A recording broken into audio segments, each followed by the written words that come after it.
to Still Poddable! You are tuned in to the free version here on the CLNS YouTube page. Please subscribe to that if you want to listen in to these free version of Still Poddable. If you want the Still Poddable version with Brian B. Robb from MassLive.com, Jay King from The Athletic, and me, Jam Packard from Still Poddable, you can go to patreon.com/Still Poddable. We are the best daily Boston Celtics podcast, and we are there on Patreon giving you amazing content Monday through Friday. Again, this is the free version that comes out generally on Monday mornings. What we do the live stream on Sunday as well, but then we're doing fantastic episodes for the rest of the week. So if you want to listen to more of our content, go to patreon.com/Still Poddable.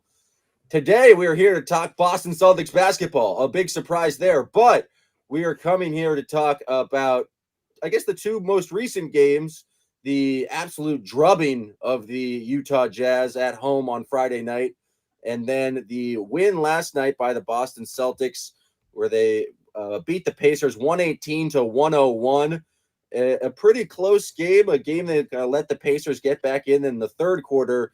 And then it was absolute domination by, I would say, Jason Tatum and the rest of the Celtics defense there in the fourth quarter to kind of pull away there. And I forgot about it. It happens. It's seemingly every year, but it's January Jason Tatum time. It seems like the calendar shifts. It's a new year, and Jason Tatum just kind of shows up and gets back to being the all NBA type player. It's not even that he was having a bad first couple of months of the season. It's that he was like less than meeting like very, very high expectations. And so, B-Rob, I guess, what have you seen from Tatum over here over the past, I guess, 3 games in January that it's just like, what's your reaction to the new Jason Tatum? I guess it's okay. New year, new Tatum. It is, Packer. Like he's done this for what, like 3 or 4 years now, and it's easy to forget every year. And then January hits, and you're like, oh yeah, like new gear.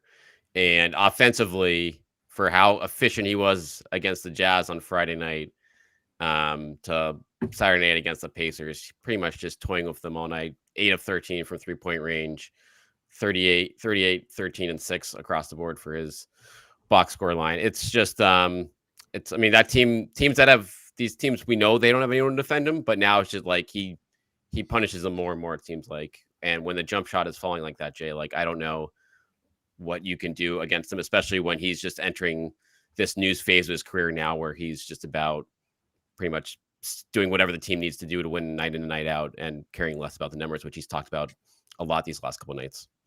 Yeah, the pull-up 3 doesn't always go in. The step-back 3 doesn't always go in.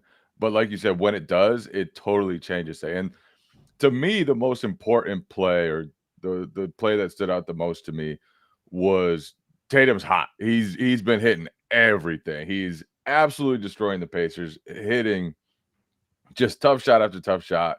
Gets an ISO against Aaron Nesmith in the right corner and says, you know what? This isn't the best matchup for us, and finds Jaylen Brown at the elbow instead so that Jaylen Brown can go at Tyrese Halliburton. And that, to me, showed the evolution, not just of Tatum, but of the Celtics, where they're understanding, like, doesn't really matter if I'm super hot, doesn't matter. We have to do the right thing. And Tatum went and got free throws against Halliburton, or Jaylen did, rather. And that was so smart. That was the play that's the difference between Tatum early in his career and Tatum now.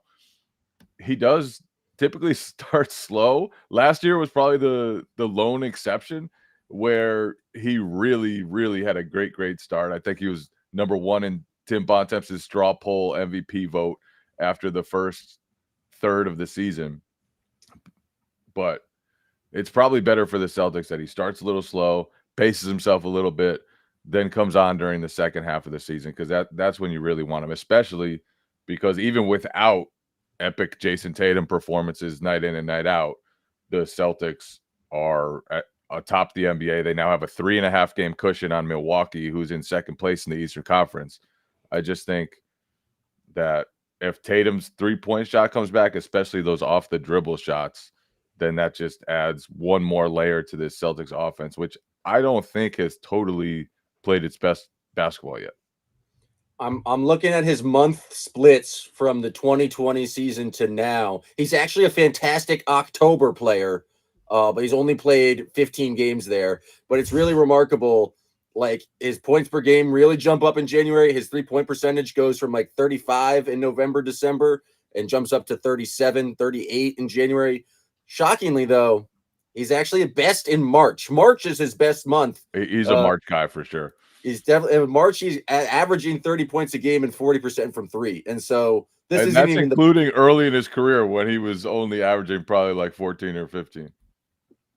Oh, not the looks. I narrowed it down to just the kind of post bubble years because I wanted to, really lock in on this clear statistical pattern we're seeing. I don't know if a sample size of 40 games in March works, but for this narrative, it does. Yeah, the fact that this team already has the record it has when Tatum hasn't gone to this level yet, it should be very scary for the rest of the NBA right now. And like Jay referenced, they're already up 3.5 games in the East after last night. The Bucks lost to the Rockets. The Sixers didn't get destroyed by the Jazz, but lost to the Jazz. They haven't beaten that game, but that was not great for them. They're not trending in the right direction right now. And so the Celtics they have an opportunity here with one of the softest schedules remaining in the NBA to create a nice cushion for themselves at the top of the Eastern Conference if they keep taking care of business in a tough January. And so far, so good in the first 2 games of this tough 5-7 stretch. Can we engage in a fun sports talk radio style debate? Please. Is Jason Tatum good enough to be the best player on a championship team? Can he be the guy? Is he top 5 player in this league? Because we saw him go into Oklahoma City and Shai Gilgeous-Alexander wiped the floor with him. Jay King, your thoughts? I hate this conversation. Yes, he's good enough. They almost won it 2 years ago. But he failed against the Warriors in the was finals. Bad in that series. He was bad. They're better now. He's better now. He can do more things off the ball. He's smarter. He's a better screener. He's an insane rebounder for his position. He just it's a dumb conversation. That said, I will agree. Typically, NBA champions have like a top 3 player, a real MVP, and Tatum hasn't quite ever been at that level. So like historically, you could probably say that the best player on a championship team is typically like a Jokic or a Steph Curry or a LeBron, like guys who are real MVPs. And Tatum's a fringe MVP candidate. He's like the 4th or 5th on your ballot. He's awesome. And the Celtics are loaded. He's on this team, especially. I think he's good enough to be the best. I mean, with the personnel around him, it's going to just be able to highlight it more and more. I think that comes down to it's like the perfect storm of not only his progression of his own career, but guys that really play to his strengths and, the recognition that he's had like on plays like you point out, Jay, where it's like, okay, me taking Nesmith to the hoop, that's not great right now. We have better matchups elsewhere because against a Pacers team that is a bottom 5 defense last night, like that's him and Jaylen Brown, who we haven't even talked about yet, 13 to 20 from the field. Like those guys just ate the Pacers wings up all night long. Jaylen killed Halliburton, like just toasted scary. Halliburton time after time. I thought that Bruce Brown was a huge loss for the Pacers, especially in that matchup against the Celtics. When Halliburton has to guard one of those guys, like, good night. And the scary part is, I think about last night too, is the Celtics they won that game with defense more than offense. I mean, the Pacers scored 101 points. That's their lowest scoring night of the year. They had a miserable night shooting the ball from 3, but the Celtics, after they got torched in that game in the in-season tournament jam, like they just came out and particularly in that 4th quarter when push came to shove, they just were able to lock down in the spots and Halliburton didn't seem to get into a rhythm all night long. Yeah, and they were doing so without Kristaps Porzingis, who had to survive an ugly scratching from we'll get to that. Former friend Aaron Nesmith. But yeah, it's like the defensive end. It just felt like the ball stopping was much better, just stopping penetration, and like Halliburton couldn't really get it going the entire night. And then I just thought they did a better job of hands up, like simple things. Al Horford just being amazing. Like, where's that guy? Still have the fountain of youth, but his blocks, his steals, allowing Jalen to get out in transition, I thought was super effective there. Before we talk more about the rest of the Pacers game and anything we want to talk about the Jazz game, we should hear from the fine folks over at FanDuel. Score early this NFL season with FanDuel, America's #1 sportsbook. Right now, new customers get $150 in bonus bets with any winning $5 money bet. That's $150 if your team wins. If you've been thinking about joining FanDuel, there's no better time to get in on the action, NFL. The app is so easy to use. There's a wide range of betting options, including you got spreads, you get your player props, you got over-unders, and more. So visit FanDuel.com/Boston and kick off the NFL season. FanDuel, official partner of the NFL. And we're back. Thanks to you guys for joining us here on the CLNS YouTube. If you want more Still Poddable, go to patreon.com/Still Poddable. You'll get us every single day, Monday through Friday, as we do a game recap, pretty much every single game. And we got some fun ones coming up this week. Another one against the Pacers. The Timberwolves come to town for a revenge game, and then another one against the Bucks. So you're going to want to go to patreon.com/Still Poddable to get all the recaps from those games. Jay, what else did you take away from that game against the Indiana Pacers? B-Rob touched on a little bit of the defense, but holding Halliburton to 17 points and only 7 assists. This guy was basically averaging 20 assists per game over like the last week. He's been an offensive machine on his own. What'd you see from the Celtics there? I guess we'll focus on the defensive end. Well, part of it, I just thought Al Horford was so good. Kristaps Porzingis goes out early. They need Al to come in and play a whole bunch of minutes. 10 points, 8 assists, 7 rebounds, 3 blocks, a steal, leads the break, finds Jaylen Brown with an alley-oop. There's no way he's 37 years old. There is no way. It's just not possible. It's the longest prime ever. It's wild that he's still at this level defensively.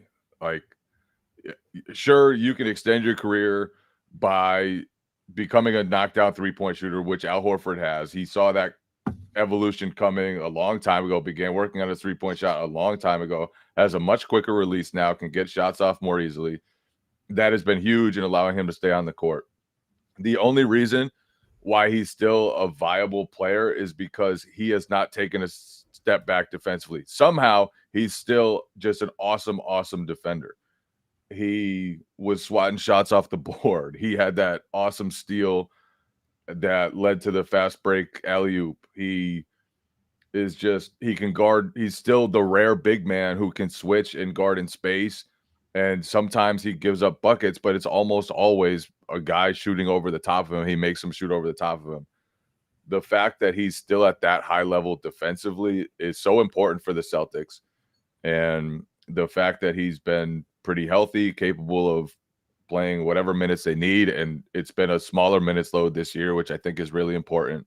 But he's just at such a high level, and that him staying there is key for the Celtics because like Kornet's been good, Keta's been good, but you need it to be Porzingis and Al once the playoffs come.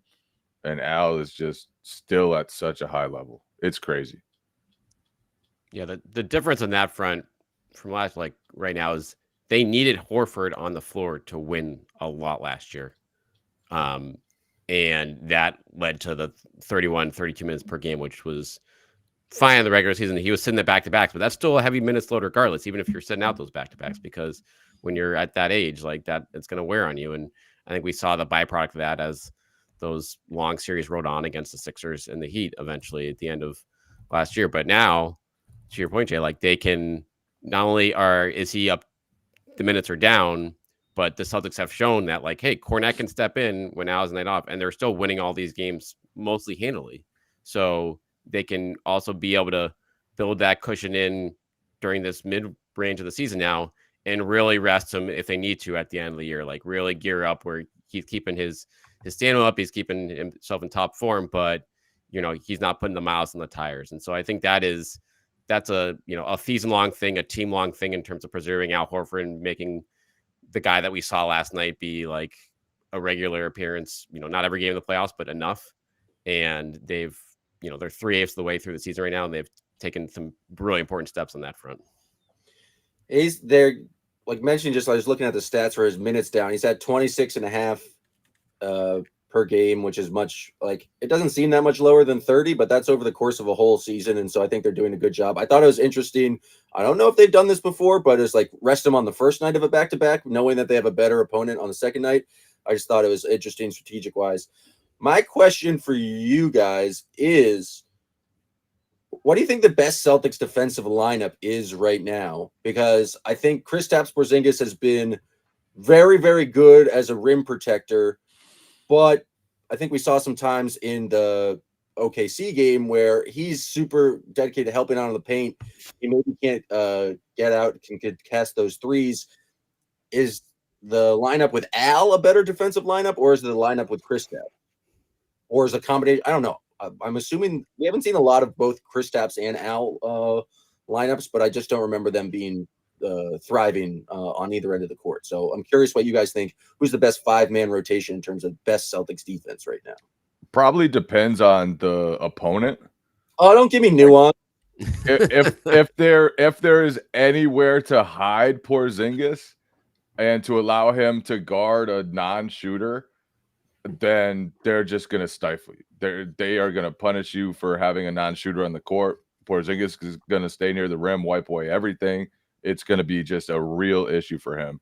If you need someone to be more capable of being aggressive on the perimeter, then sometimes it's probably Al, because Kristaps has been okay in switching. They don't do it a lot with him, but he's been okay when they've asked him to do it. But Al has kind of been more comfortable in space a lot of the time.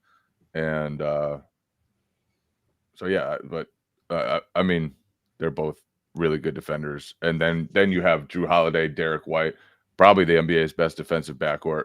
You have Jason Tatum, Jaylen Brown, who can guard just about anybody, especially as they've gotten stronger. Like Tatum can legitimately guard big men now in a way that he couldn't a long time ago. So the Celtics defense is really, really good. What they did to the Pacers, like, that's tough to do. That Pacers team gets out in transition, they can kill you, and the Celtics just made them look normal, which almost never happened. They scored a ton of points. I just thought the way the Celtics were able to disrupt that rhythm, never let them get in a rhythm from the first quarter on. It was just like constant. Just a super impressive defensive performance. Yeah, I mean, it's just wild to me that 101 points is their lowest on the season for them. That just speaks to what kind of team they've been. But yeah, going back to the defense question, Jim, I would also say I wouldn't even place it on an opponent. It's like, I feel like there are certain nights where Al just doesn't have it. Like maybe against OKC was one of these examples where he's not moving well on one particular night, and that happens when you're 37. But barring one of those nights, I think Al is the clear answer right now still.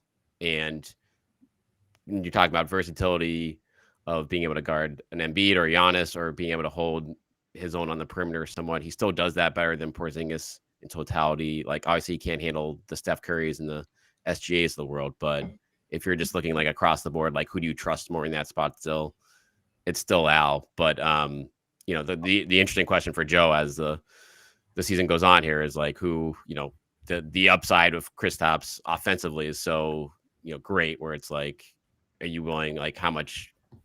I imagine he's still going to have the edge by default most nights in those spots, because that just creates more problems for opposing defenses. I'm really curious to see how the Celtics handle, if they play in a playoff series, how they handle Joel Embiid, how they handle Giannis. Yep. Because there's no obvious answer in their starting lineup. And maybe with Giannis especially, the answer is just Drew Holiday. just sick through on him. Maybe that's the answer for Embiid too. Who knows? Everywhere else. Yeah, they showed it against Embiid during the regular season. It actually worked well during a regular season game earlier, but like, over a long series, can you actually get away with that? So figuring out how to deal with those types of guys, those big physical forces in the playoffs with that starting lineup is going to be, I don't know if a problem is the right word, but a challenge for Joe Mazzulla, because that starting lineup has been amazing. That starting lineup offensively just has solutions for everything. And Al Horford, as good as he's been this year, like there's just a big downgrade as far as post scoring, inside scoring, drawing free throws, all that stuff from Porzingis. So the more you have to play Al and get away from that starting lineup, I think is probably not a real issue, because Al can still play at a super high level if you need him guarding Giannis, guarding Embiid. That's cool. It's worked in the past. But I just think if you don't have to play him because of his defense and you can find out other ways to handle those matchups, that's just going to be a benefit. And I don't know, honestly, maybe it is just Drew, but that's looking ahead. That's one of the potential issues for the Celtics.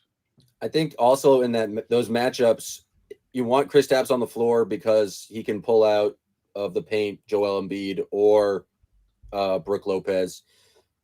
But I think Kristaps has done a pretty good job of switching and kind of stepping out and doing traps and stuff. But if he's in a drop and you're just going to let kind of pull up threes happen, Tyrese Maxey and Damian Lillard are like the kind of guys, I guess, offenses you'd want to have taking those shots. And so ideally you can hide someone, Kristaps on, someone else, but it's the playoffs. You're going to slow down offenses. They're going to hunt specific people to get into matchups. And so it's going to be interesting to see, because I don't think he's like Kristaps has really been directly Has anyone targeted. really successfully hunted him this year? I think you can say Bam Adebayo probably gave him the most problems so far. I think down low hunting him, I would say Bam. But I think just hunting his positioning, I think the Thunder did a pretty good job of recognizing he was going to be helping and trying to dish the guy on the perimeter. And so, but the Celtics also were giving up those shots on purpose. They decided, we're going to leave Giddey alone. We're going to try to take away Shea's drives. We think that the paint points are going to hurt us the most. If they make the threes, basically tip your cap. I know, but Kristaps' value is being a rim protector. And so if he's going to be out there, you're going to want to the Celtics defense is going to want to put Kristaps near the rim. And so I can't think of another team that is really focused on just trying to attack Kristaps or trying to get him out in space. Because again, we said he's done a pretty good job of it, but I don't think anyone's still done a high dose of pick and roll at Kristaps with the intention of just shooting over him. But I do think that's a potential way to beat the Celtics if you have just a good pull-up shooter there.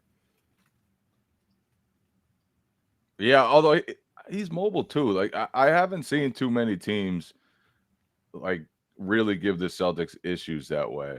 I feel like the Heat did a good job. And the Celtics also have two of the best guards at avoiding screens, staying with their defenders in the entire league. Derek White and Drew Holiday are both so good at that. Drew Holiday in Milwaukee, that's how they played. He was going to stick to you. He was going to give you problems. It was going to be him versus the screener with Brook Lopez way back. And Derek White, same thing. It's he's never out of a play. He's always attached to his man, around screens, whatever. So that helps too. I feel like the Heat, very, very early on in the season, did a good job of attacking Kristaps in the drop with Duncan Robinson and Tyler Hero and things like that. But that was the second game of the season, so I don't know how much to take away from that. Just looking at the advanced numbers in just terms of defensive rating, the Celtics are second in the league in defense, second in the league in offense. Folks, I think that's happened 3 times in the past. The 2017 Warriors, the 2015 Warriors, and the 96 Bulls. So B-Rob, do you think I think the offense is going to be there. I don't know if they're going to overtake the Pacers, but I guess, do you think the defense is sustainable at this point? I think it could be. I think it's going to be, a rock fight. They're going to have a lot of company up there in the top 5 defensively. But yeah, I think it all comes down to like health essentially, and also how much they want to lock in. Like if they build like a 6 or 7 game lead and like for the number 1 spot in the East, then maybe they take their foot off the gas a little bit just organically. But from a personnel standpoint, they absolutely have the ingredients there. I think that was the one area I've been surprised has come along so quickly, or has even been ahead of the offense for much of the year, is like how well they've come together defensively. And that's part of that is, obviously acquiring Drew Holiday before the season started. But I think Porzingis, as we've kind of lined out, has been better than expected in terms of what he's able to do. And that's made life a lot easier as far as rim protection for the guys on the perimeter. So it's there for them. And the record kind of matches it right now. And like it's like we keep harping on, like the schedule's been really tough. So it's like they're not doing it against layup opponents either. So when they face more of the Wizards and the Pistons of the world, that number, I guess, could still just go up. Yeah. Was anybody surprised that Aaron Nesmith hurt somebody? No, we have to get to that. We've wasted way too long before to get away from the Aaron Nesmith friendly fire. Before we get to Nesmith, let's hear from me talking about Factor, I think. This holiday season, you might be looking for healthy, convenient meals to keep you energized on your jam-packed days. Factor, America's #1 ready-to-eat meal delivery service, can help you fuel up fast for breakfast, lunch, and dinner with chef-prepared, dietitian-approved, ready-to-eat meals delivered straight to your door. You'll save time, eat well, and stay on track with your healthy lifestyle while tackling all your holiday to-dos. Listen, the holidays are a busy season. I know I have exams coming up. It just takes all the thinking out of going to the grocery stores. There's no stress over meal prepping. With Factor, you can just choose from 35 plus weekly flavor-packed meals, fresh, never frozen meals that support your healthy lifestyle and meet your meal preferences, and they're delivered right to your door and ready to eat within 2 minutes. Go to factormeals.com/winning50 and use code winning50 to get 50% off. That's winning50 at factormeals.com/winning50 to get 50% off your order today. Welcome back to Still Poddable here on the CLNS YouTube. If you want more Still Poddable, go to patreon.com/stillpoddable. You'll get us every day, Monday through Friday, the best Celtics podcast, the best daily Celtics podcast, not like those other shenanigans and fools out there on the internet, charlatans, I would say. Let's empty the mailbag. Let's empty the notes. Like, what else do you guys have from observations, I guess, either in Utah or Indiana?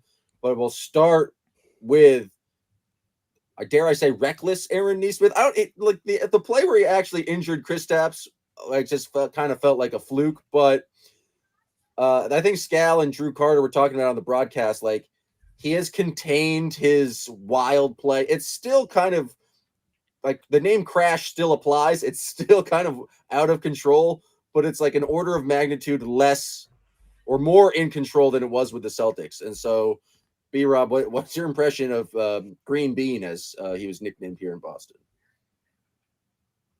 Yeah, Nesmith, when you're playing 30 minutes a night now, you can't really go as balls to the wall, but he still gets pretty close to it. He still goes I feel like the top 1 or 2 percentile. He goes ball to the wall, to the wall. Just singular there. So I mean, it's just, if you were gonna tell me before that game, some Porzingis got poked in the eye, would have guessed 9 times out of 10 that Nesmith was the culprit. And I don't get Porzingis. Wait, he came back for 2 minutes there, tried to play through it, and I don't wonder if it was like up the lights or whatever. Nah, no, this is good. Come out, start at halftime. Like, nope, still not feeling it. You could tell. You could see his eye. Like, it was clearly not right when he came back in. They showed his eye, and it was just like barely open. it was right of him, I think, to step off the court. Hopefully for the Celtics, he won't miss too much time. The Nesmith experience, I thought Joe Mazzulla put it well. I think Abby asked him, basically, do you think Nesmith takes this challenge or matchup personally? Like, yeah, I do. He takes every matchup personally. Like, he's just a maniac, utter maniac on the basketball court. The dunk on Derek White was fantastic. The whole Nesmith experience it's a ride, and he's become a valuable player for Indiana. He's shooting a really high percentage from threes. At least for a little while, he's leading the league. I don't think he is anymore, though I could be wrong there. He's super athletic. He's super energetic, and one of the few guys on that team that gives them a defensive physicality that they really need more of, honestly. So salute to Nesmith. He's carved himself out a role in the league, and he's done it in a way that I don't think a lot of people anticipated. He came into the league, people thought he was just going to be a shooter. I think he called himself an absolute sniper in his post-draft press conference. And instead, he's just become an energy guy, and now he's starting to knock down shots. But he really got himself on the court due to his defense and just playing harder than just about anybody. One thing we kind of touched on, we haven't really mentioned, Jaylen Brown also had 31 points last night, just a casual 30-30 from the Jays. He continues to play the best basketball of his career. I've been listening to some other maybe Celtics media podcasts. I won't say which ones, but do you guys think Jaylen Brown is going to make the All-Star team this year? Because you really think he's just a lock? Yeah. I think it's once you make the All-Star team, it's easier to make the All-Star team again. And true. So he has the All-Star pedigree. He's on the best team in the league. They are 3.5 games clear of anybody else. Yeah, I do think he's going to make the All-Star team. He's going to make it, and then beyond him, it'll be, I don't know if Derek White will make it. Kristaps Porzingis probably has a case. I don't think he'll make it, but I don't know if he's been the Celtics' second best player so far, but for All-Star purposes, he'll be there. The first return. Go ahead. From a number standpoint, Jalen's been unbelievable the past month, but Porzingis is pretty close to Jalen if you're just looking at the metrics. I agree. He's obviously doing. I agree, Jay. With the pedigree he has, I would be surprised if he doesn't get it if this team keeps on this pace for another couple weeks. And he was high in the first fan vote too. Yeah, so that's a good point. Maybe he'll get in as a starter potentially based on what the players vote, or at least have a chance at that. But yeah, that is it's nuts. It's you can.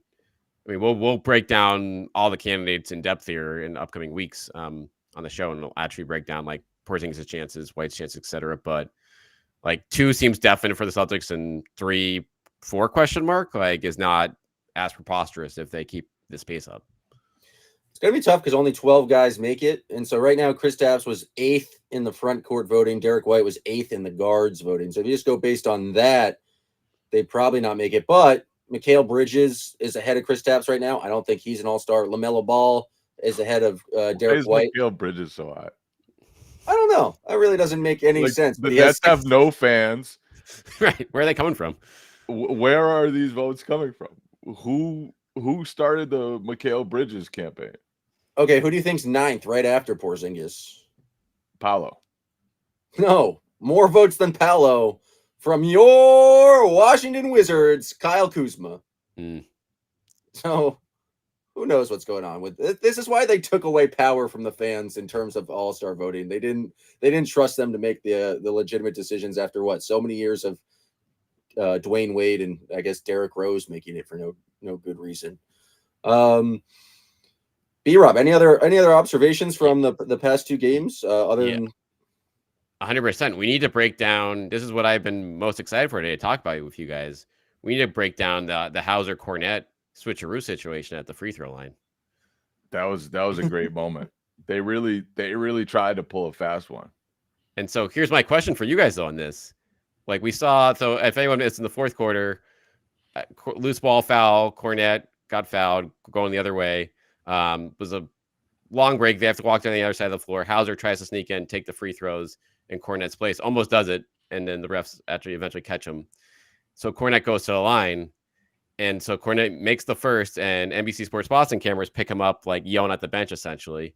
after one make, and then makes the second one and hits with the ice in his vein celebration. So my question is that celebration like an inside joke on the fact that they weren't making free throws that night, or was the fact that they tried, the pressure was on Kornet because they tried the switcheroo, it didn't work, so like all eyes are on him, like he had to make those free throws and he rightfully celebrated there. Either way, we need to get to the bottom of this, but I'm curious to your guys' take on this. Do you think it was an intentional gambit? Like there's like Joe was like, they knew who was fouled. There's no way you don't know who's fouled. But Joe was like, run this like Hauser sneakily. We're in Indiana, run the switcheroo. Do you think it was something that came from the top, or do you think Hauser was just like, now's my opportunity to get a few more free throws? I would guess that it was just on Hauser. It's tough to communicate that from the sideline. Well, they might have a play. They might. Joe's very prepared. Yeah, maybe he told Hauser, anytime there's a situation where you might be able to sneak to the line, try it, because there's no downside to it. All they do is just have Kornet take them. Like, there's no downside to getting caught in that. I enjoyed it. I would guess it was because Hauser tried to go to the line and not the fact that it was one of the worst free throw shooting performances I have ever seen. They were 4 for 12 at one point. It was outrageous.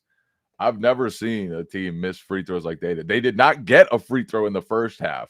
Then they got a bunch of them in the third quarter, but we're just missing all of them. It was a weird free throw game for the Celtics.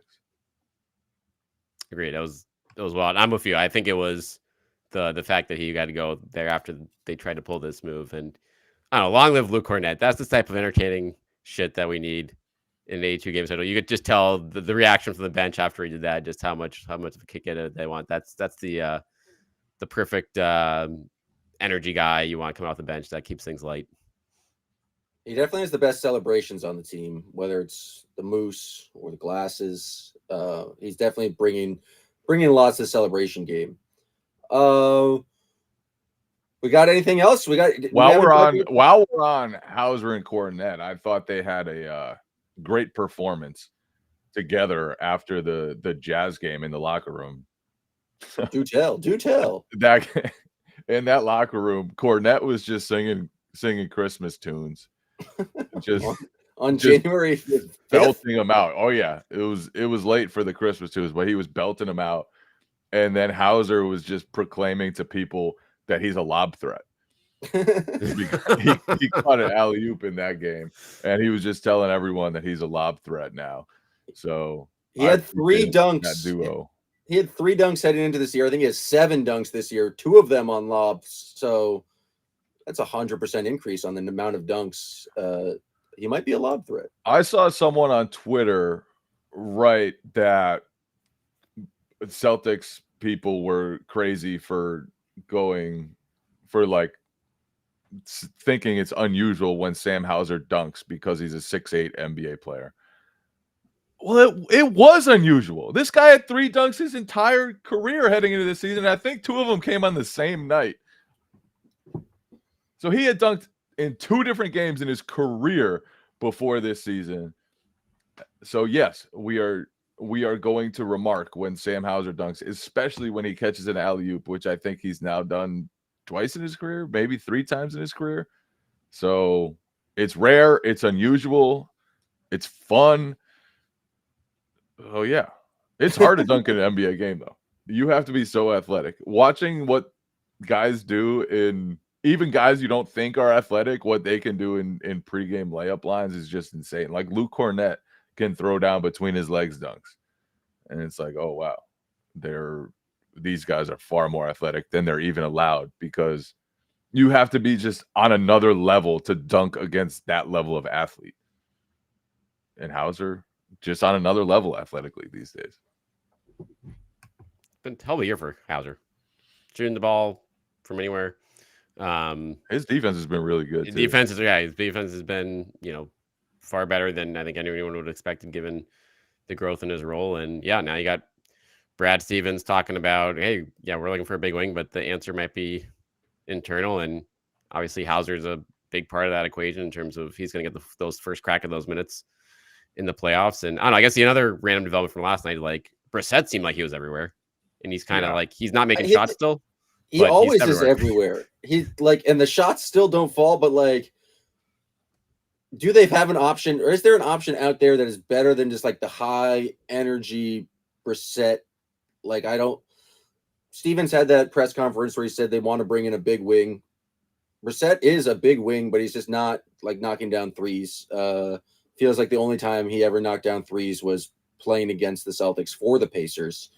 But is there an option out there that is that much better than, I guess, what O'Shea Brissett is giving them right now? And if so, do you see them going out and actually spending capital to get it?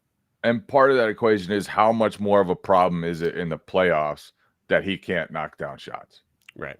Because that's what you have to think about. It's not just, can we throw O'Shea Brissett into a regular season game and be fine? Because the answer to that is very clearly yes. He's going to defend. He's going to crash the glass. He's going to try really hard to make an impact. But is he an option in the playoffs realistically? And I don't know the answer to that. And I don't know if the Celtics know the answer to that. And that's why Brad said, we're going to look for a big wing, because you want the guy who can hold up defensively, but also knock down shots and also punish you if you're going to focus too much on guarding Jason Tatum and Jaylen Brown. So that's the part of the equation that I don't really know the answer to. And look, it's going to take a pretty good player to crack this Celtics playoff rotation, or have a chance of cracking the Celtics playoff rotation. We'll see if they can find anyone better than Brissett. I think that they need go ahead, B-Rob. No, I was going to say now, it seems like they're at least trying to figure out, he's played more than 15 minutes in 4 of the last 5 games, and the standpoint what can he give us when he has consistent minutes, which he hasn't had for a while.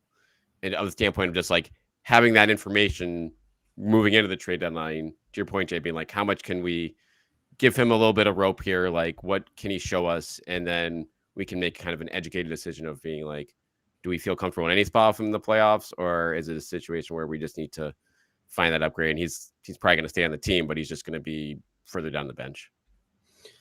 The thing that I'm thinking about, if it's just playoff rotations in the playoffs, that's redundant. Playoff rotations are generally pretty short. Right now they have a solid 9-man rotation where they have the top 6, and then they have the Russian doll of white players with Pritchard, Hauser, and Cornette. Is it going to get much deeper than that?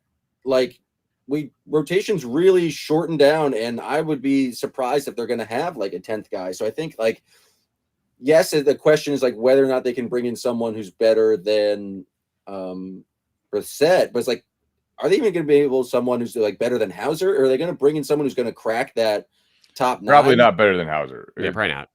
Hauser's pretty good. That's why I don't feel like they're going to do. I feel like they'll probably take a flyer on some guy and see if he works out. But I don't anticipate the playoff rotation. I don't even know if Luke Cornett's going to play in the playoffs. Maybe some spot minutes here or there, but you'd have to imagine that the top 6 guys, especially if you've rested Al Horford the entire time, are going to play between 30 and 35 minutes, and there's just not going to be that many more minutes for guys beyond Pritchard, beyond Hauser. And so I don't know if this team if we're just talking about the playoffs, do you need more than those 9 guys that they currently have to really make a deep run? Because you're just presuming that the starters are going to play that much more, and there's just not going to be that much more bench opportunity. I think it's more about when you have to presume into 20 plus games in the playoffs, Al and or Porzingis is going to miss time. And then in those games, it's where do you go? If it's a bad matchup for Cornette, then suddenly where do you go? If Al's out or Porzingis is out, Cornette, you don't feel comfortable with. Are you better off going super small if a bigger wing? Is O'Shea Brissett capable of giving you 5 or 10 minutes in that spot in each half? Or do you have to go find someone who can do that? Because that is the trade deadline all about right now is it's about fortifying what you have. And I think the biggest risk to this team right now, it seems on paper, just is simply health in getting to the finish line, as is, because they are very top heavy, and that is stuff that's going to get tested with the injury history of these guys and just the age of these guys in general. Jay, your thoughts? Yeah. Nice. All right, let's round out our final topic. That's, I think, a passion project for Jay King. Lil B, the based god, I guess, blessed the Celtics, and people were quite thrilled with this news. Some people less than thrilled. Jay, the floor is yours. The way I saw it was that my buddies shared it in a group chat, and they were all so excited that Lil B had blessed the Celtics. Let me take you back to the last time, or at least the first time Lil B blessed the Celtics. I don't know if he's blessed the Celtics because, quite frankly, he's not relevant. I don't know what he does on a daily basis. He has not been relevant in years, has not been relevant in ages. I don't know why people care about this guy, quite frankly. The first time or last time I remember Lil B blessing the Celtics, it came right before the 2017-2018 season. Gordon Hayward snapped his ankle 5 minutes into the opening season. Kyrie Irving had season-ending ankle surgery. I believe even Daniel Tice that year had season-ending surgery. There was a third season-ending surgery. They lost to Game 7 at home in the Eastern Conference Finals to the Cleveland Cavaliers, who had LeBron and basically nobody else. They had their hearts ripped out. Terry Rozier went 0 for 10 in that Game 7. They come back the next year. It's the most dysfunctional season maybe in Celtics history. They win 48 games with maybe the most talented team in the league. Al Horford leaves. Kyrie leaves. Gordon Hayward ends up leaving. It was an absolute mess. They were in full-blown shambles. The Lil B is the biggest fraud in the entire world. The fact that people give him credit, the fact that the Celtics quote tweeted this fool, you are just perpetuating the biggest fraud in the entire internet. And I'm sick of it. I'm sick of sheep out here pretending like Lil B carries any influence whatsoever. It's a joke. Nobody should be paying attention to this guy. Nobody should give this guy any love. Nobody should care about him whatsoever. No one should give him any love. His loved ones should not love him. Nobody should care about this guy. Not a soul should care about this guy. It appalls me that there's a part of the world that considers his blessing important. I'm sick of him. I'm sick of the people who like him. I'm sick of everything about Lil B, the based fraud. Are you saying I should withdraw my request for him to bless this podcast? Was that a mistake? This podcast is already blessed. No matter what the fuck Lil B says, this podcast is blessed. I don't want season-ending surgery, B-Rob, so I don't want that blessing. Packard's voice goes out. He has that vocal. It was funny. I put that on Twitter.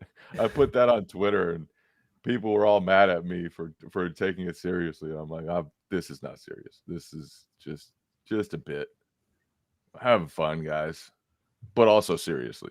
But also based fraud, come nowhere near this podcast. We don't want your blessing. Because he also base God puts on curses, and so we're cursing him. We're going to take it to him and said the best defense is an offense. I don't want to curse him. Packard's playing a fire there. We got everybody has my blessing. Everyone except the idiots who tout Lil B. Except those morons. We'll put a curse on Lil B's followers then. I just want to put a curse on someone. It seems fun. I don't want to curse people. Yeah, that's where you and I differ. But you know what? I will curse at people. That you will. That you will. That's the Still Poddable difference, folks. No curses, but only curse words. Anything else, boys, before we wrap up this episode of Still Poddable? I got nothing else. Nothing. More Pacers coming up. Yeah, we got more. It's a very interesting week of Celtics basketball. I think we'll get the Pacers game, but really it's the two middle matchups against the revenge game against the Minnesota Timberwolves, and then back-to-back against the Bucks. Let's end on a little prediction. Which game do you think Al Horford sits out? And how do you think the Celtics do in those two games? Do they keep the winning streak alive at home and move to 18-0 at home? B-Rob, your thoughts? Al sits at home against Minnesota because that's the less important game, and they win anyway. They've been a good vengeance team so far. If you beat them, they're probably going to beat you the next time they see you. If they lose once, they're probably not going to lose the next time out. They've only lost consecutive games one time all season, which is very impressive. They've shown an ability to bounce back. And they're 5-1 on back-to-backs. Like this has been very much the type of team that Joe Mazzulla wanted to build, that just treats every game the same way. That's tough, that gets through stuff, that doesn't let stuff linger. And so, yeah, I think they're going to beat the Timberwolves. That was probably the worst their offense has looked all season. The end of that Timberwolves game, Timberwolves just totally shut them down, totally forced them into ISO stagnant nonsense. And I think they'll handle that intensity and that physicality much better this time and figure out a way to take advantage of Rudy Gobert with Kristaps Porzingis. I have to agree. I think the home streak there's some good magic there. I think they're gonna go at least 20-0 at home. I think I agree with you. I don't know. Do you think that's the biggest factor in terms of how Horford sits, is like the importance of the game, or do you think it's more matchup based? Because my going in thinking, where do you think Horford is more needed, against the double bigs of the Timberwolves, or to be like kind of the Giannis, slowing down Giannis guy against the Bucks? Because I could see them doing. I don't know what rhyme or reason they're going to use to kind of. Those are two matchups where he's pretty important. Yeah, he's pretty important for both. I think equal importance. It's like, but the game, like for tiebreaker purposes, the game against the Bucks is the one you want more. But you're right, Prater. Like you, that's not a good game to send him against the Wolves when you got Towns and Gobert out there. Like that's putting a lot of pressure on Cornet and the rest of the bench. But the good news for that game for the Celtics is that the Wolves are playing in Orlando on Tuesday night, so they're going to be coming into town, coming off a long flight. That's a rough back-to-back for them. That is a tough back-to-back. So I think I'm gonna pick the Celtics to win and beat the Wolves, and then I'm gonna pick them to win and beat the Bucks because I'm a homer and it's more fun than They have been great on back-to-backs. Great on back-to-backs. Great against the Bucks. And Kristaps Porzingis' availability is a big wild card in all Yeah, this. it's a pretty. Yeah, we'll see. I mean, were you guys surprised he played? Were you guys who surprised he played last night, Jay? Did you think he was going to play that back-to-back before he got hurt? Yeah, so he was playing back-to-backs before the calf stuff popped up. So I figured it was only a matter of time before he started playing them again. So that didn't surprise me. He played back-to-backs last year in Washington. Like he's not 37 years old like Al Horford, still in his 20s. So no, that didn't surprise me. Yeah, it's like a good sign. The calf and the ankle is good now. It's like pretty much like they were. But now the eye's screwed. But now exactly now you gotta watch out the eye. Yeah, Celtics and eye problems. Hopefully, it was just a scratch on the eyelid and not the actual cornea, because I think if you scratch your cornea, you have to be out for a little bit of time to let that repair. But we might see Kristaps in rec specs, which I think it would be a powerful look. Maybe unlock the most powerful version of Kristaps Porzingis. But I love that Drew Carter and Scal recommended just stealing Jalen Smith's goggles. I enjoyed that. I did as well. We'll see what happens. 3 more games this week with the Boston Celtics. If you want to hear us, the Still Poddable guys, I guess you would describe us as, you can go to patreon.com/stillpoddable. We'll have a podcast after every single game. We'll have some podcasts in between. That's patreon.com/stillpoddable.